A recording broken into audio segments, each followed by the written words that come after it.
बेटा हमने force and pressure chapter कर लिया। ठीक है, मैं आपसे क्वेश्चन पूछूं? ठीक है। प्रेशर को कौन डिफाइन करेगा? प्रेशर का फॉर्मूला क्या है? बताओ बेटा अंकित। वेरी गुड, ठीक है। अब फोर्स कैसा लगता है? परपेंडिकुलर, स्लेंटिकल, कैसा लगता है? जो फोर्स लग रहा है किसी भी एरिया के ऊपर, उसे कब कहेंगे? कैसा लगेगा? परपेंडिकुलर लगेगा, स्लेंटिकल लगेगा, कैसा लगेगा? बताओ बेटा जिगर। हाँ, क्योंकि मान लो अगर वो टेढ़ा भी लग रहा है तो उसे हम कैसा अज्यूम करते हैं? परपेंडिकुलर ही करते हैं। ठीक है। अब मुझे कौन बताओ कि फोर्स के 2 टाइप थे on the basis of physical contact. कौन कौन से टाइप थे भाई? हाथ खड़े करो बस। बताओ बेटा अंजलि। हाँ, कौन बताएगा कॉन्टैक्ट फोर्स क्या होता है? बस हैंड रेज करना है आपको।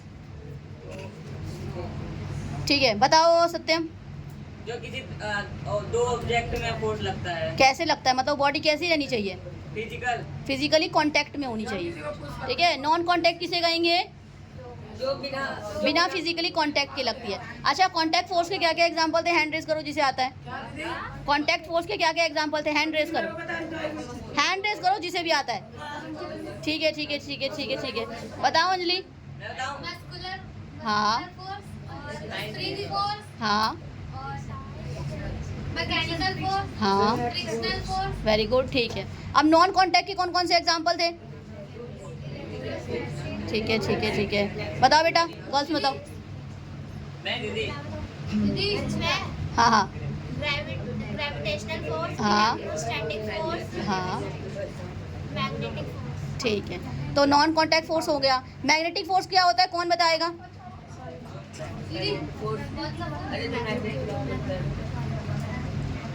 बताओ मुस्कान।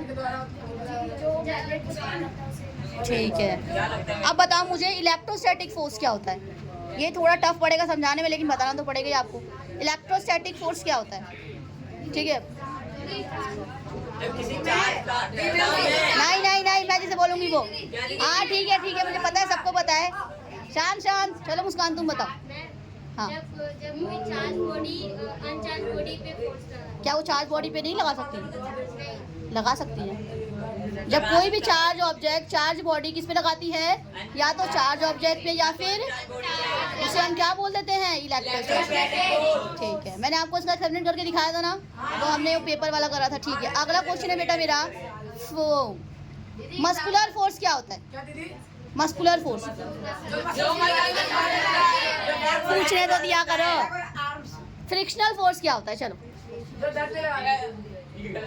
फ्रिक्शनल फोर्स धरती लगाती है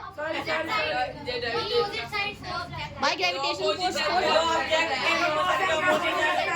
हाँ, ग्रेविटेशनल फोर्स क्या होता है दीपांशु? अर्थ के द्वारा लगाई जाती है। हाँ, और उस फोर्स को हम क्या बोलते हैं? ग्रेविटी। क्या बोलते हैं?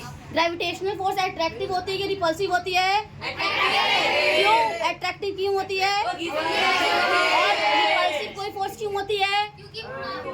अपने से दूर करती है। अच्छा, मुझे एक ऐसे फोर्स का एग्जांपल जो अट्रैक्टिव भी है और रिपल्सिव भी है। कौन सा फोर्स है बेटा? अब मैंने आपको बताया था कि प्रेशर को, अच्छा एक बात बताओ, अगर किसी ऑब्जेक्ट का एरिया ज्यादा रहेगा तो प्रेशर कैसा लगेगा? और अगर मान लो फोर्स ज्यादा तो नहीं, अगर फोर्स ज्यादा तो प्रेशर, और फोर्स कम तो प्रेशर भी। फॉर्मूला क्या कहता है? Pressure is equal to force upon area. Pressure किसके डायरेक्टली प्रोपोर्शन है? प्रेशर किसके डायरेक्टली प्रोपोर्शन है?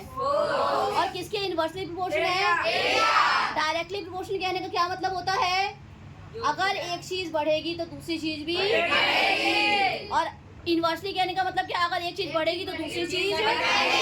यही है डायरेक्टली और इनडायरेक्ट। अब मैंने आपको बोला था कि जो भी मान लो पानी के अंदर कोई भी ऑब्जेक्ट है उसको स्ट्रीमलाइन क्यों बनाया गया है? ताकि वो क्या कम फील करे? Liquid friction. और लिक्विड फ्रिक्शन के लिए हमने क्या नाम लगा दिया था? ड्रैग बोल दिया था। अब जो बर्ड्स होती है उसकी शेप भी कैसी होती है? स्ट्रीमलाइन होती है। क्यों होती है? ताकि वो क्या कर सके?